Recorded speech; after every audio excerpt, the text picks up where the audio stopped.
What's up, everybody? I'm Brett Vondell from Heathens, and you're listening to Heavy Mental Breakdown.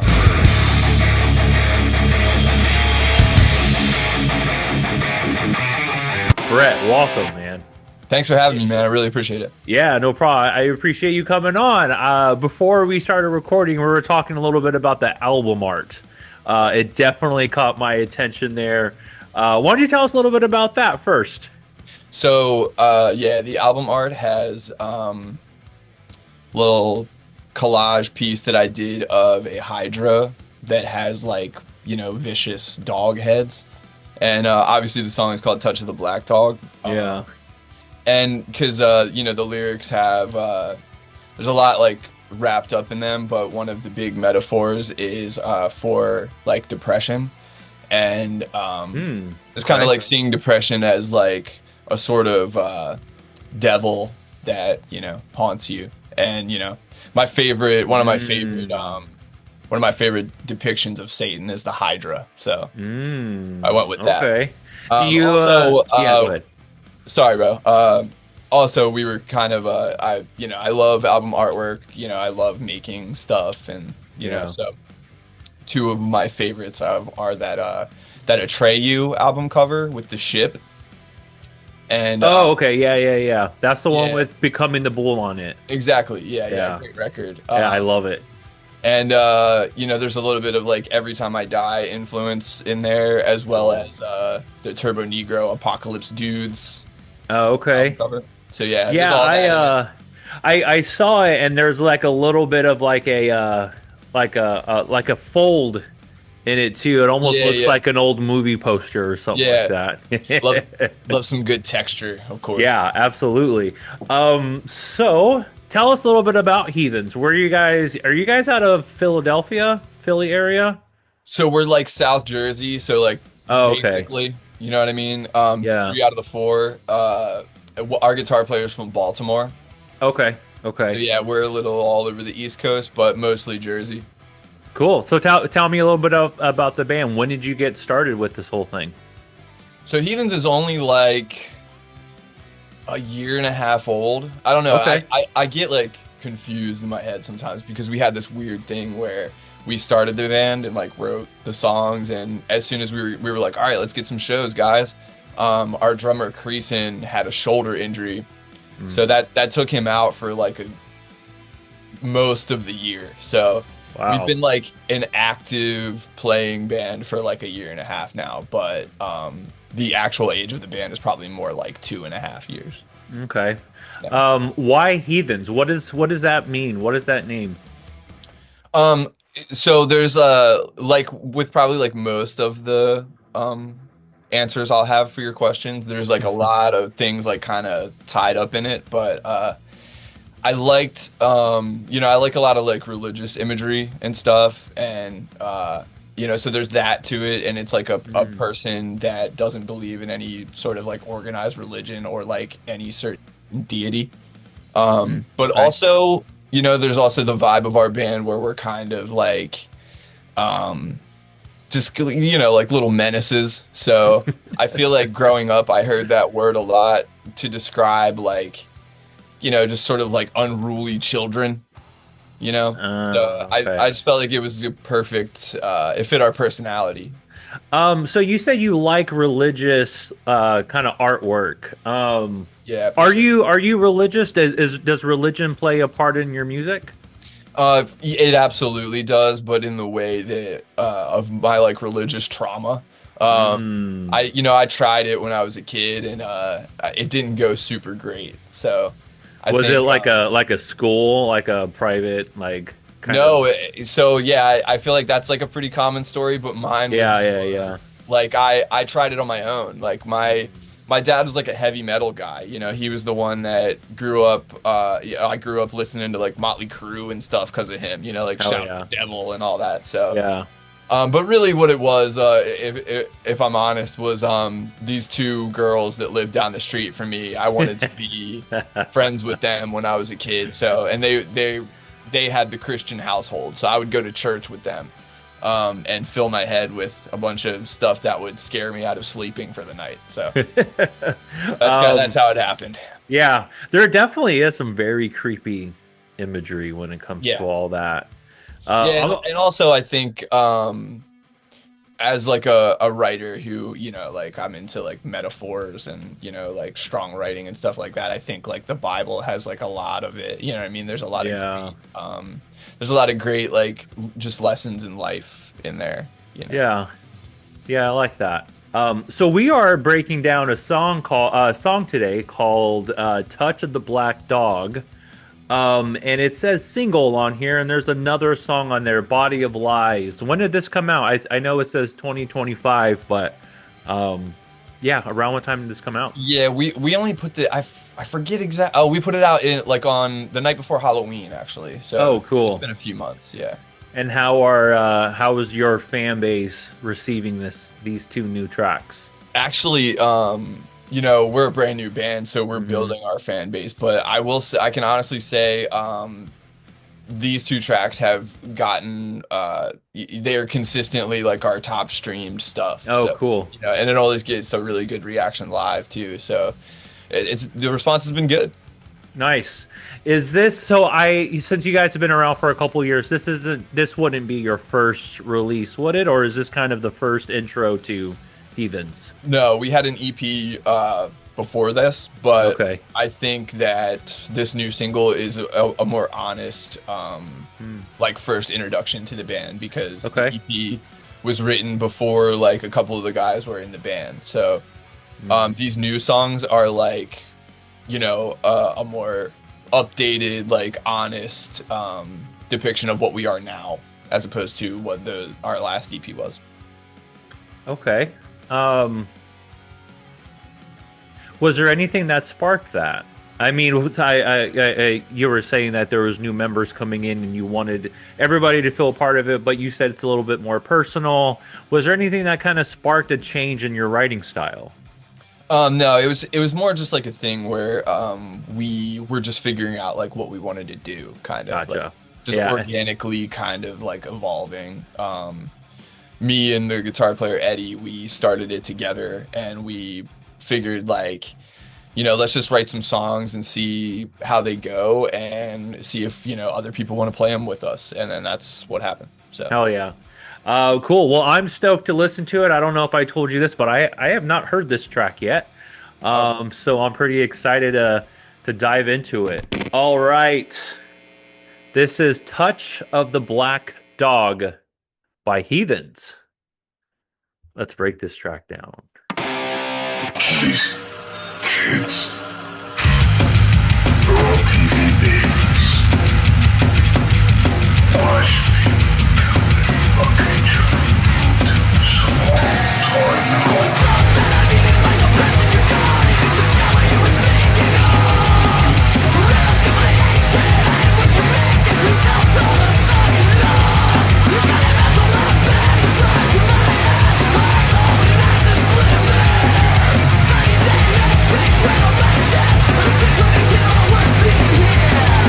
All right, we're gonna stop it there already. Body splintered is where we left off. I was snuffed out of Eden like a pest in your garden. It's the devil you were speaking of. I was snuffed. The devil. You're calling yourself kind of like an evil force here in this one. I was a uh, pest in your garden. I got to you, or at what's least, yeah, calling myself at least the devil you were speaking of, not yeah, maybe right, not right, the right, right. one. Yeah. I'm the devil. Well, yeah, the devil. You're a rhythm to my hatred. I am what you make it. Pretty self-taught. A thug. I like that line. A thug at love. Thank you. um. So yeah, I mean, just these two first parts here. I mean, what is the where did that inspiration kind of come from? What makes you a self-taught thug at heart? So when I when I talk about like when I reference myself in the song, it references more like the depressive like side. Like it's not like me in like the positive aspects of me. The devil you were speaking of like refers to depression, and Oh, so you know, this is that. kind of like a set, like you're almost talking to yourself in this way. Yeah, a bit. Yeah. Yeah, okay. So this, yeah, okay, I'm getting your goddamn hat's on my bed. There's rocks in my head. My heart's a hole, and I just live there. Ooh, my heart's a hole, kind of empty. Yeah. I just live there. There's rocks in my head. Huh. So the hat's on my Kind bed. of like a heavy. Is that like a heavy feeling? Like when I think rocks, I think of like maybe putting something down and holding it together. What Sure, does that yeah. mean? That's a cool interpretation. Also, it's just a kind of like a way to say that when you're in that state that this song talks about, you're not exactly like thinking the best. For me, I don't know about other people. I would never tell other people how they feel, but when I'm in a sort of like episode, I don't really like think the best. Feels like there's rocks in my head. When you say episode, what do you mean by that? I mean, I feel like that's kind of how like depression can work. I Okay. think of like ebbs and flows. Yeah. You know, And you have- the only reason why I was asking that is I'm bipolar, and I have a lot of episodes. My mood swings are going like this, and that's what I call them. I call them episodes. So I was like, Yeah. oh, maybe he's got something we can connect. But you do depression. yeah. the, Struggle with that. the manic depression. I think we can both kind of relate on that level. It's funny Yeah. that your goddamn hat's on my bed. There's rocks in my head. My heart is whole. Again, just heaviness. Maybe your goddamn hat's on my head. Like there's always something. There's always something there. The hats on my bed thing, not Yeah. because I love to hear how you interpret it. So it almost sucks to kind of ruin it, but No. It's not ruined. that comes from, and there's a lot of this tied up in the lyrics as well. But that comes from a movie called Drugstore Cowboy. Okay, I haven't heard of that, but It's a great movie. sounds cool. Yeah, everybody that hasn't seen it should check it out. Okay. It's just a favorite movie of mine. I don't think that the plot of it or anything really is super similar to the subject matter of this song, but I think it was just something that kind of kickstarted me writing one day, and like some of the stuff in that movie found its way into these lyrics. But yeah, that in the movie, there's a lot of like the main character has a lot of superstitions and weird like paranoias and stuff. So I guess that's kind of why I felt it, appropriate. Are But one you of the things is having a hat on the bed is a 30-day curse, and that's why I say a 30-day hex in the other lyric. Huh, I haven't heard of that. Yeah. Are you a big movie fan? Would you consider yourself like a movie buff? What's your genre? Psychological horror stuff? I'm more of like I don't dislike horror, but I really like a really arty kind of film. Yeah. The kind of get just it. like blood and guts like slasher thing. Yeah. That doesn't really like get my goat as much as other things. Gotcha. I'm a huge movie buff too. Whenever I'm working on like creative stuff, I like to put on movie soundtracks. You Yeah. ever do that? Yeah, totally. Cool. Or just like movies themselves. Like sometimes, Yeah. sometimes just the way like a movie like aesthetically looks, or Yeah. like a plot or a line from a movie or something will get Yeah. you going. But Yeah, me too. My favorite movie is Psycho. I'm always listening to the Psycho soundtrack. yeah, I love playing that. 30-day hex. Fate's weight on my chest. And a fix would make it all worth being here. If I can just figure out how this all works, I can get rid of this hex that's on me. yeah, Yeah, Well, the depression does feel like a hex. It's just like yeah. you're just wrapped up in it and it's hard to get out. Absolutely. Yeah. Yeah, and that hit me a little hard. The affix would make it all worthwhile. I mean, sorry, worth being here. Yeah, reference to if I could just, have some drugs, it would probably help. All right, well, let's keep rocking out.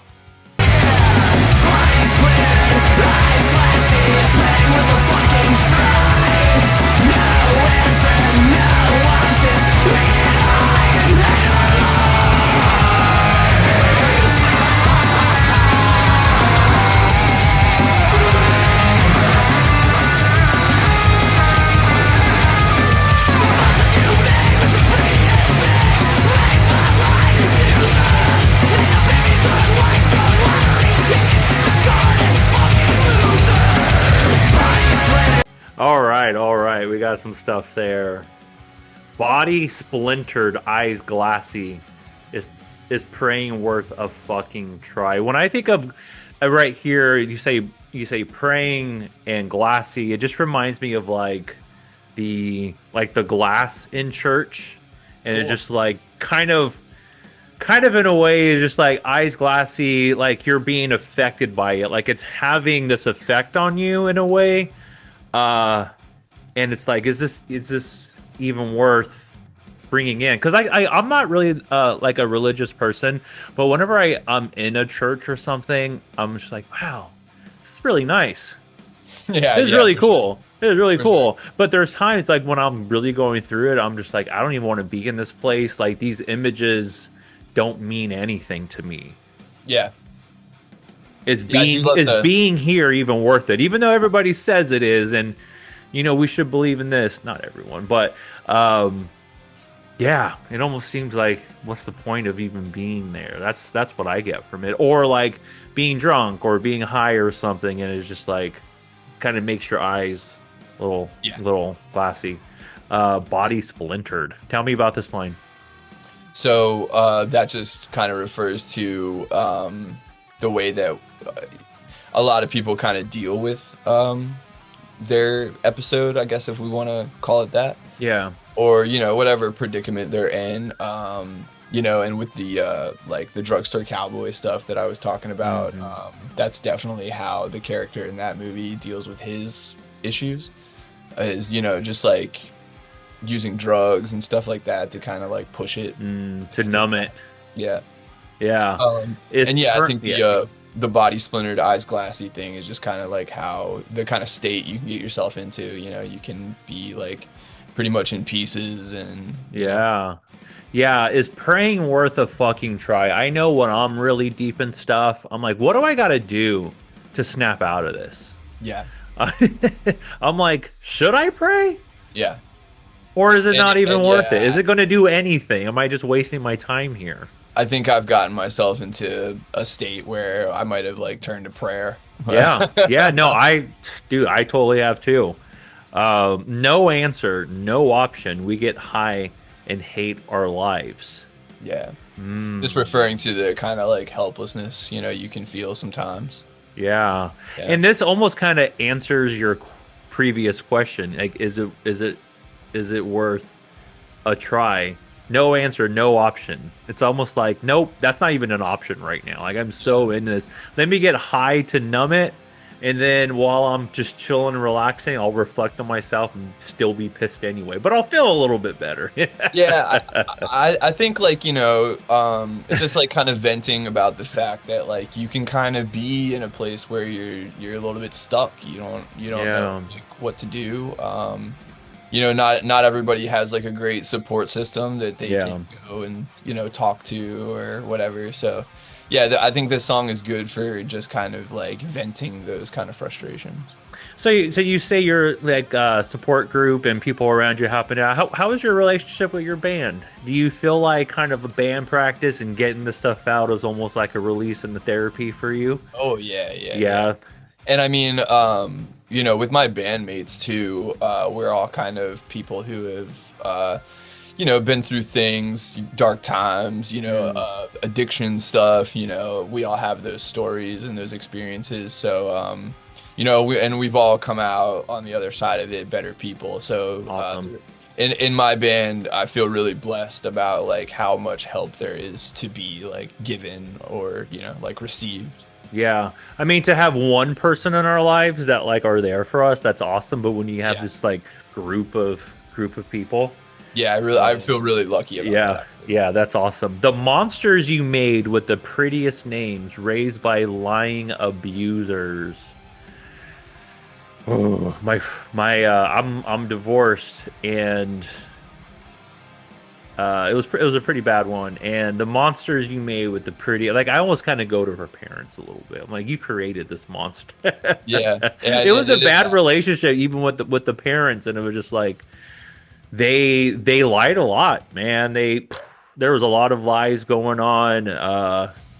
It was weird. It was a really weird thing. And right when I read that line, that's where I went to. The prettiest names. She had a nice name, Yeah, for sure. But it was like, she's a monster. yeah, and it is kind of like that's a point that I make in multiple songs. I think is that in general, something I believe is that like as people, we kind of have a responsibility to remember that like we're bringing another whole person into this world, and that's a really delicate thing, and you have to kind of be careful. You have to be careful how you shape that because Yeah, it leads to childhood trauma, and then they grow up and it's don't know how to deal with it when we get into real life. yeah, exactly. Now your babies are like your lottery tickets, discarded fucking losers. Because when you lose the lottery, you just toss it and you're a loser. I didn't win the lottery this time. It's almost like a curse. Almost, you're like, now you're cursed with this little kid. Yeah, and it's also kind of like a reference to like for the way that I grew up in kind of the situation that I grew up in. Like high school pregnancy and stuff like that is very common. Like my mother had me when she was 16 years old. So it seems like a thing, like a vibe you'll get from talking to a lot of people that I went to school with and grew up around is that like it seems like just what you do. You know what I mean? Like they don't think anything of having like 3 kids by the time they're 22 or whatever, what I mean? And having most of those kids when they're like still in their teens and stuff. So yeah, it's just kind of like a nod to that, and just sort of a metaphor for like how people can kind of treat children like they're just a throwaway, like losing lottery ticket, like, oh, well, like we'll just have another one. So yeah, that it almost even reminds me too of like when people keep trying for kids because they want a certain, like, we want a boy, we want a girl, yeah, or we want one of each, and they just keep trying and trying. Like, I definitely have heard stuff like that where they're just like, oh, absolutely. it's not even we want to bring lives into here, it's kind of like a selfish thing. Yeah, totally. Yeah. And you hear terms like the redemption child and things like that. Right. That's interesting. I never really thought about it that way. All right, cool. Let's keep rocking out.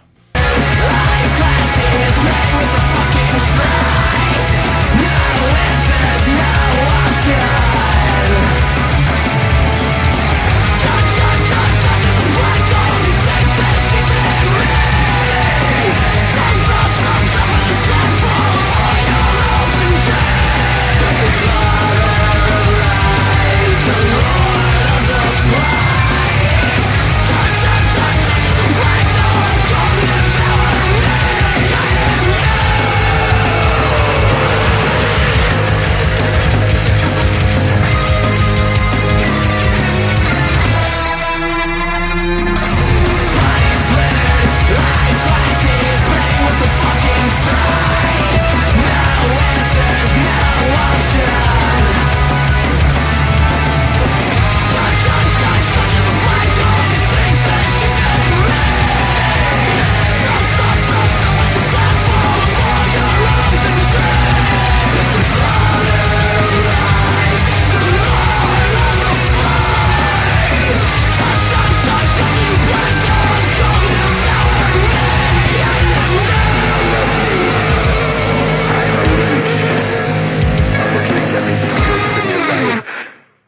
leave you white.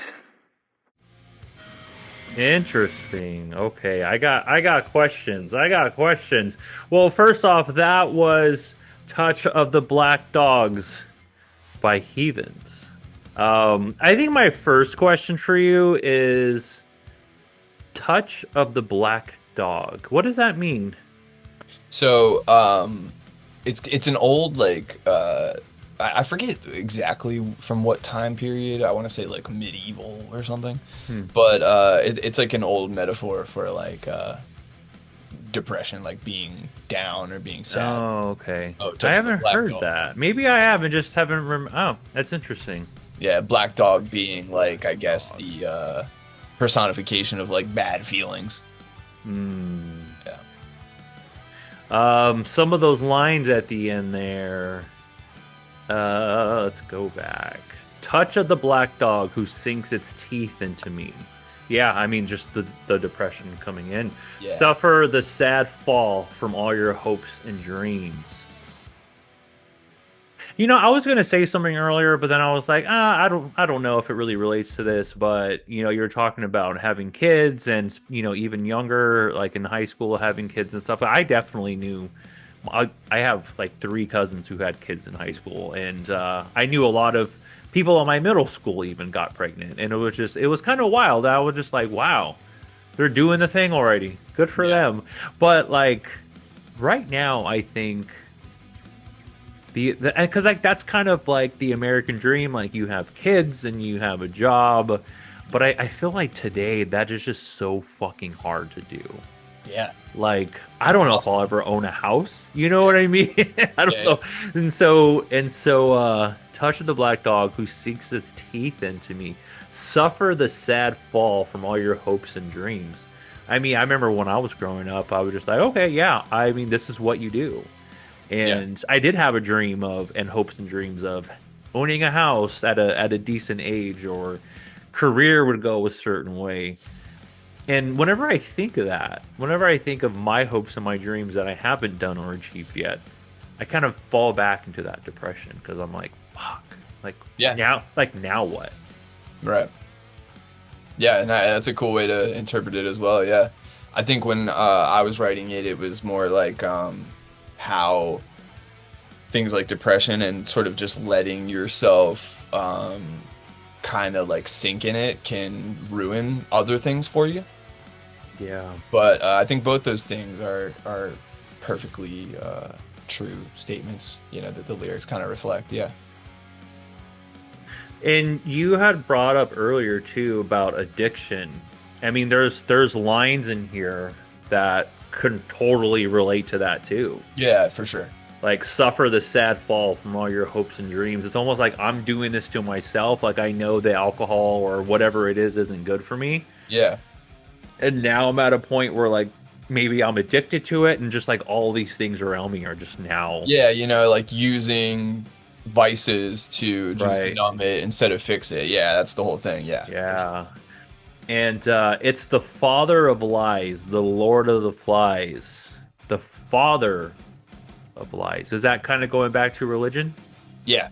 Yeah. Yeah, but both those things are kind of references to the devil, like alternate names. The father of lies. Yeah.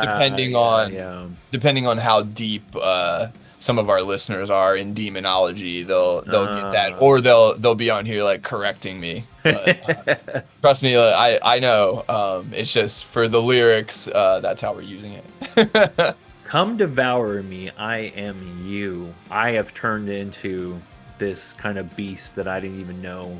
Yeah, that I was. The whole battle is kind of with yourself. Yeah, like you. At the end of the day, you are the black dog. You know. Yeah. And earlier with what line was it? I'm going back. The eyes glassy is praying worth a fucking try. I think that was the line, yeah. Where it took me to like eyes on a glass at church, kind of staring back at you. Which is great. Yeah, that's cool. Yeah, and it's like, should I trust you right now? I don't know.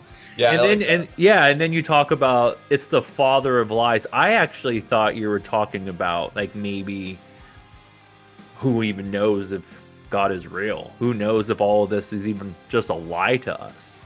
That's where I thought you were going with it. An interesting thing about this interview that I didn't anticipate was I kind of hate like explaining the lyrics because your interpretation is so cool. Like you know what I mean? Like I feel like I'm giving away like I'm ruining like people's imagination by explaining the lyrics. But. No, that's the beauty of lyrics, is that like it can have a different effect for any of the listeners. Like somebody can take this, and I mean it can relate to like a relationship. You know, like I was talking about my divorce, so just like I had hopes and dreams for that, and that just, you know, crushed, and sink their teeth in. Yeah, that's awesome. The monsters you made. I mean, all of this I can relate to that relationship, actually. Yeah. I mean, I'm obviously sorry that the relationship didn't work out, but the stuff about the lyrics is awesome. Yeah, yeah. I don't think. See, I've before I started this podcast, I was worried about like artists not wanting to come on for that reason. They want to leave it open for interpretation. And, yeah. But, I think you can still do that, even if you know. Yeah, you know the story. Depending on the person, I think it's still interesting. You know what I mean? Like, I think it may even make it more interesting to the person. Exactly. Because if I would have just read this, I wouldn't have known. Like, especially like that line at the end, "It's the father of lies, Lord of flies." Like, I totally took that somewhere else. Yeah, which is great. I love that. Because I tend to think like my lyrics are like a bit too specific, but maybe not. Maybe people can still kind of like get in there with their imagination with it. Yeah, I don't think it's too specific. There was like every line.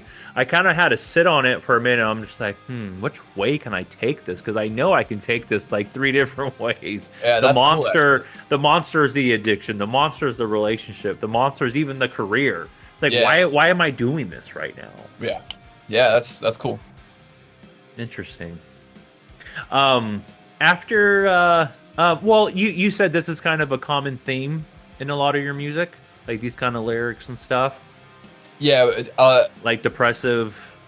Well, yeah, but also more so like all the lyrics kind of are wrapped up with like 2 or 3 different reasons why I wrote that lyric. Like, gotcha. Okay. Like, yeah, for me, when somebody's like, you know, why did you say that or whatever, it's like, oh, because I was inspired by this thing, but also I wanted to say this, but also the metaphor is this. You know what I mean? Like, those are the kind of lyrics I like. I guess. So even your own lyrics, you have different interpretations of. Even though you know like what they mean, it's all these different parts, and it means something different. Because you were saying like one of the band members had struggled with like an addiction, so like when they listen to it, it could be something completely different to them. Sure, yeah.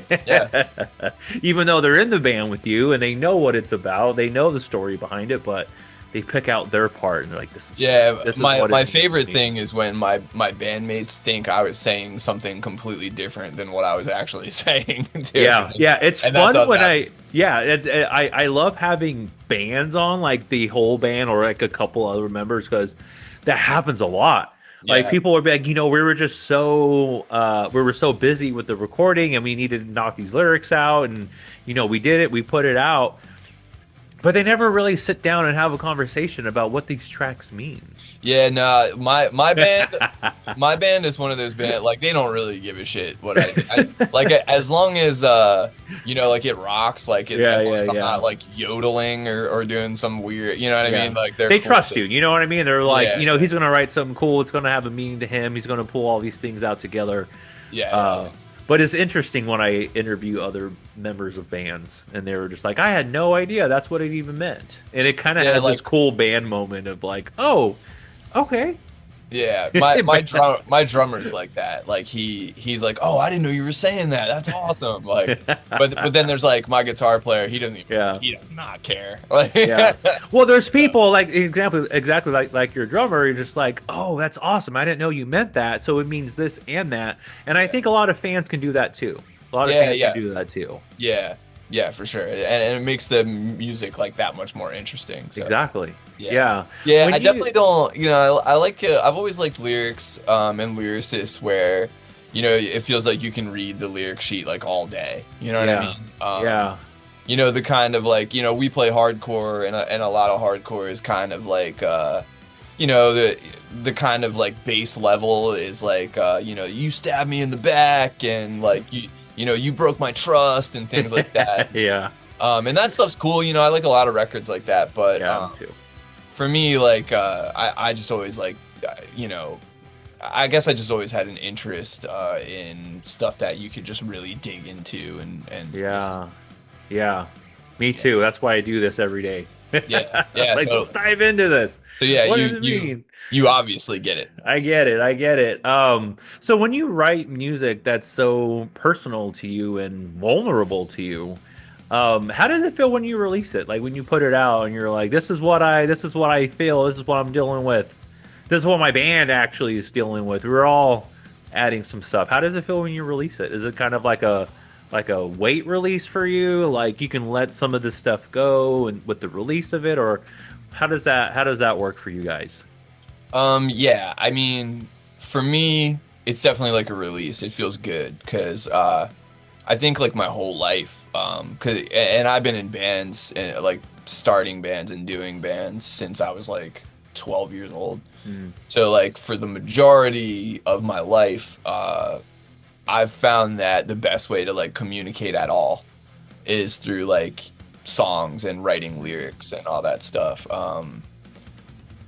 I think like in other aspects of my life, I've always kind of like bombed sort of like being vulnerable and really like communicative at all as far as like, you know, deeper than your surface level stuff, or just kind of like masking how I really feel with like humor and things like that. Yeah. So music and writing lyrics has always just been the most natural way, I think, for me to be the most honest about like who I am and how I feel and stuff I've gone through. Have yeah, you always felt that way, or kind of just like more recently as you kind of like get older and things might get a little tougher? Like were you like that when you were like 12 and yeah, bands, or okay, definitely. I think like, you know, I was always like kind of a shy kid, and I didn't really know how to like tell anyone like, oh, I'm feeling like this. I sort of like hid behind like being silly a lot, you know what I mean? Yeah. If I said anything at all, you know what I mean? Yeah. So yeah, with like lyrics and stuff, it's always been my way of like being able to be honest and feel good about it. I've to my own opinion, I've gotten a lot better recently than the songs I was writing when I was 12, but now you're fronting a band and you're in front of an audience and you're not that shy anymore. Yeah. Well, I think it's weird. I think those two things are like a strangely very different thing. You know, that's something that like a lot of people have always told me. You know, they're like, you know, I'll be like, you know, sorry, I'm like a bit shy or whatever, and they're like, shy, like, you know, I just saw you get up there and throw a microphone around or whatever it was, you know. Well, you kind of have to if you're like that, and I know a lot of people like that. I'm like that a lot of times too, but like you kind of have to snap into something different. Yeah. I think like, you know, with not just performing but with writing too.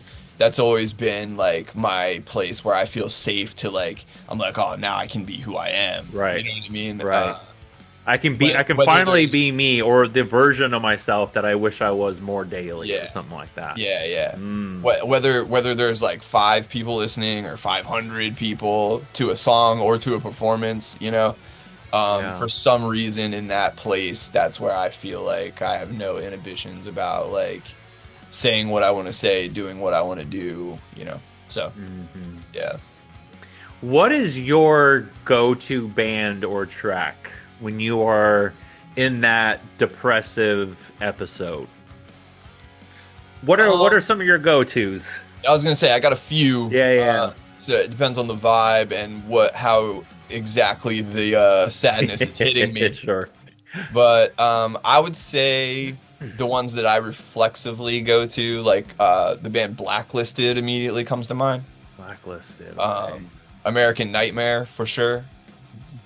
And then I'm trying to think of like other genres too, because it's not always just hardcore. No.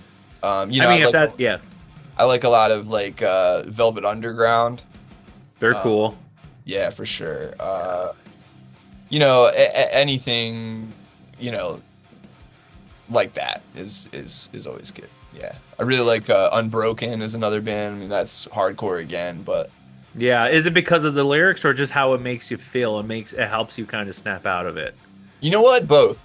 Okay. Definitely both. Definitely, I would say like absolutely the lyrics. I think there's no question about that. But the music too, for sure. The music, definitely plays its part. Yeah, there's some tracks where it's just like they don't even need to say anything. I can just feel it in the music. Yeah, Like absolutely.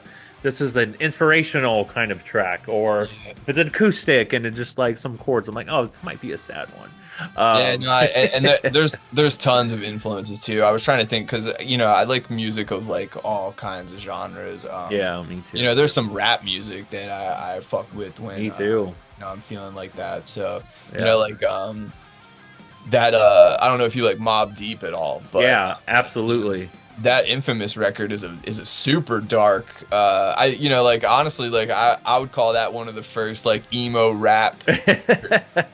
Yeah, Like because that's that is very a great like, album. super vulnerable, super emotive. Yeah.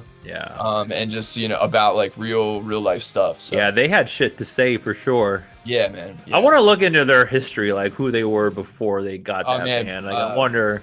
Prodigy from Mobb Deep is like one of my favorite just people, like artists in existence, man, because his story and just how cool he was and stuff he had gone through. Like I really look up to him, so yeah. So is that partly why you are getting vulnerable in your music because of the stuff that you relate to when you need it? Okay. Yeah, for sure. I mean, there was definitely those artists along the way that kind of signified to me that like that's okay. Like you can do that. You know what I mean? Like growing up as a kid, my dad was like I said, he was like a heavy metal guy, and he was really into like the '80s metal stuff.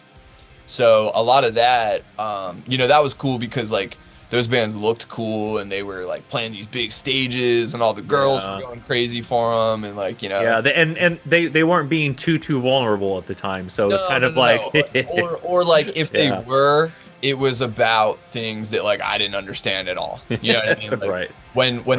like Home Sweet Home by Motley Crue comes on, it's like I've never been on tour for like 9 months of the year. Like I don't know what that means. Yeah. But I just know when you can relate to the lyrics of a song, to me that's always been the most important thing to music. Like if I can't relate to it or if it doesn't make me feel a certain way, even if the guitars are great, whatever. Yeah. I don't know. The lyrics Yeah. have always meant so much to me. Yeah, I've always been a lyrical guy too. And I was going to say, when this track first started, definitely didn't sleep on that bass line that came in. I heard that bass in there, dude. I was like, oh, that's sick. That's cool. Yeah, This is going to be a fun one. Yeah, that bass line kicks ass. Yeah. and a lot of people say that too. They're like, man, that was like fire immediately. Yeah. So this came out in 2025, and you have an even earlier EP. What does 2026 have in store for Heathens? What else is coming up? So another EP, Cool. which we just finished writing. Oh yeah. Honestly, it's so freshly finished that I might have like a couple lyric things I got to finish up myself. But most of the tunes are written. We're just kind of like picking what studio we want to go to now, and Okay. we're gonna go. We've been playing a few of the songs live for like pretty much the entirety of like us playing live. So yeah, we're ready to get in there. Oh, okay. So the fans and people who have come to the show are a little familiar with this new stuff. Yeah, there's a couple tunes, not all of it, but a couple songs. Yeah, we've been playing for a minute. Yeah, I like how you say that. A couple tunes. I like that. Yeah. That's cool. So if somebody were to say, "Hey Brett, where's the best place to keep up with everything Heathens? All the upcoming. Well, do you have any upcoming shows? Yeah. Yeah. Where are you guys playing at? So if people want to go and watch you. Next week, I believe, is our next show. Yeah. We're playing the 27th in Philly. Okay. With our good buddy Eric Raven. If anybody knows us out there, they'll know Eric. A great band from Jersey called Jawdust. which I love. Loudest. That's a cool name. Yeah, they're a great band too. Sounds painful though. Yeah. And you know their live music's heavy, man. It'll beat your ass. It'll be painful. Hell yeah. A band called Death Wish that's awesome. That'll be a great show. We got another one the next night in Phoenixville, PA. Phoenixville. Okay. With some homies of ours. They're called God Called In Sick. Another great band. One of my favorite. God Called In Sick. I feel like they can almost relate to the stuff you're saying here just by that. Oh yeah, like our bands definitely have like this sort of, we're like very different musically, but we have a vibe where it's like when you see us on a bill together, it's like sense, you know. Yeah, I can see that. Yeah, and there's a band called Blood Sausage that booked that. They're new. They're kind of like a thrashy, like moshy punk rock, you know, very good. Yeah, Blood Sausage. There's another band from Philly that's great called Ingest on that show. So yeah, we've got 2 bangers next week. That'll be you know, I since I started doing this, I've realized that PA, like Scranton, Philly, all these like little like Pennsylvania itself is huge on music. Oh yeah, man, always has. I didn't really realize that. Yeah, for sure. Have you ever been to Camp Punksylvania in Pennsylvania? Yeah. For sure. Are you the band that's playing it coming up? Are you set for that show? No, I do know there's some friends of ours. I forget like what the whole lineup is, but I saw there's a band called Scary Hours that's playing. Okay, yeah, okay, that's what I was thinking of. They're really cool, a really good band. Yeah, that was a fun festival. I was there last year. Like the Vandals were there. Yeah, man, crazy. Yeah, they had a great lineup last year. Yeah, it was one of my favorite bands called Single Mothers played last year, I believe. Single Mothers. Yeah, another great band for everybody. Go check them out. There was an amazing band that I found there. They're called Stuck Lucky. Okay. Ever heard of them? Mm-hmm. Hella good. Yeah. Hella good. So going back to my other question, if anybody wanted to keep up with all things Heathen, where would you send them? I would just say whatever is your favorite website, social media, we have it. We have Instagram, we have TikTok, we have Facebook, we have all that stuff. Got all the things. And if you don't do any of that, then we're on Spotify and Bandcamp and Apple Music and all that stuff too. So pretty much anywhere. Hell yeah. YouTube, we're on YouTube. Hell yeah. What is the handle for the Instagram and some of the other things? I believe pretty much all of them are just at Heathens Gang. Okay. Heathens Gang. I like that. Is the gang? I think like our Twitter, which we never use, has an underscore in it. And I think they're all the same. I like that. It almost seems like if you're a fan of us, you're part of it. Yeah. And it's funny because like a lot of people just call us Heathens Gang now, or H Gang. Yeah, because they see it and they're like, "Oh, that's your name, Heathens Gang." Yeah. They don't even call us just heathens anymore. Yeah, it's funny. I've only ever done that once, but there's a band out here. Well, they're from Long Island. Boar. Do you know who Boar is? I don't know if I've heard of them. No, but their handle is a band called Boar, and I thought that was their name the entire time. Yeah, because wasn't there another band? There was like a band called Horse or something like that from like years ago. Or I think like that. So I don't know. I could see how you would make that mistake. Yeah. But you are not Heathens Gang. You guys are Heathens.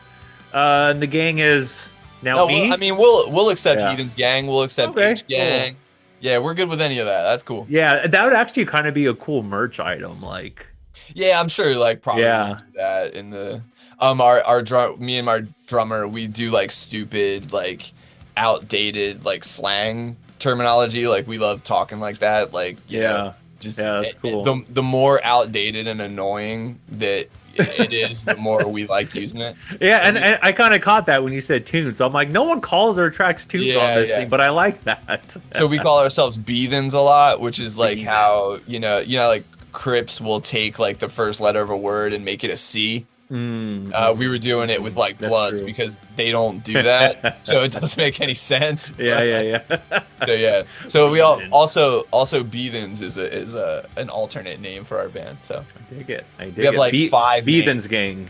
You should create an Instagram account called Heathens Gang and just totally switch up the vibe on there. Yeah, that'll be fun. just like our spam account. Like, Right. Yeah. Cool. Well, Brett, thank you so much for coming on here, telling your story. Saying things like depressed and a lot of how this track is pretty deep, and I like how it's a internal struggle and you're kind of talking to yourself. And I feel a lot of us do that, and if we can get it out, listening to a song and feel like, hey, I might be able to, instead of talking to myself, saying all these bad things, let me put this track on and kind of vibe with it for a bit. I think for music, one of the biggest things it always did for me was kind of, do that job where it's like, I can hear a song and somebody might say something where I'm like, oh, it's not just me. It makes me feel less alone. You know what I mean? And, yeah, absolutely. I don't think things, I think things can be real, and, you can say things that may not be like necessarily like healthy. Because I think that's important for some people's experience. Like, not everybody is in a place where they're ready to do something positive or like get up and get at them about something that may be bothering them. So I think sometimes it's good to have music that's just like about like how you're feeling in the moment, and not too like preachy or anything like that. And I think like not all of our music, but like a lot of our music like lives in that place where it's, it's about like, saying like, hey, like there's other people that feel like this, and, you don't have to be ashamed of it. And, I would like, I would encourage people to, like not wait as long as I did to get help, or if there's anything they can do about it to, go after it. But, it's just like, it's kind of like, letting people know that like we're a band that understands, what I mean? Like, I like that.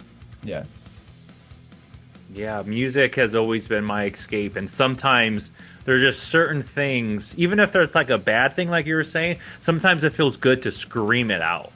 Sure. Just like, oh fuck. Yeah, just something. Yeah. That's why I started doing it. I mean, like we have melody and singing parts in our songs too, but nothing feels as good as just getting up there and belting it. Yeah, definitely not. I mean, there's songs like before I go to a show, like if it's one of my favorite bands or something, I'm like, okay, when this track comes on, I'm going in the pit because I need to let some of this shit out. Yeah, man, I think we all have those. Yeah. I used to be in the pit for the entire show, but as these years have gone on, I think I'll find the one track and get in there for a little bit. I think that's the healthy evolution for that. You got to make space for the younger kids. Exactly. I'm kind of over the black eye days. I got glasses. I don't want to mess them up. Like I'll chill in the back. And you don't want to be unking up the pit too much. Right. I remember though when I was like a teenager going to the shows and there was like this older person in there. I'm like, why is he's just fucking with people? Like he was big and just like knocking down kids and shit. I'm like, dude, fuck this guy. But I saw him at every single show I went to. It was like I saw him at Mudvayne, I saw him at Slipknot, I saw him during Korn. It was like every show I was going to, he was there. Always in the pit, always fucking with people. Man, man, you got to pick your spots, man. You got to let the kids get their stuff out too. Yeah. Well, Brett, thank you so much for coming on and sharing your story. It's not an easy thing to do, and my whole goal of this is to show rock stars and rock bands can come on and talk about mental health and what they're going through. So hopefully others will do the same. Hell yeah, man. Thank you so much for having me. I really appreciate it. Yeah, dude.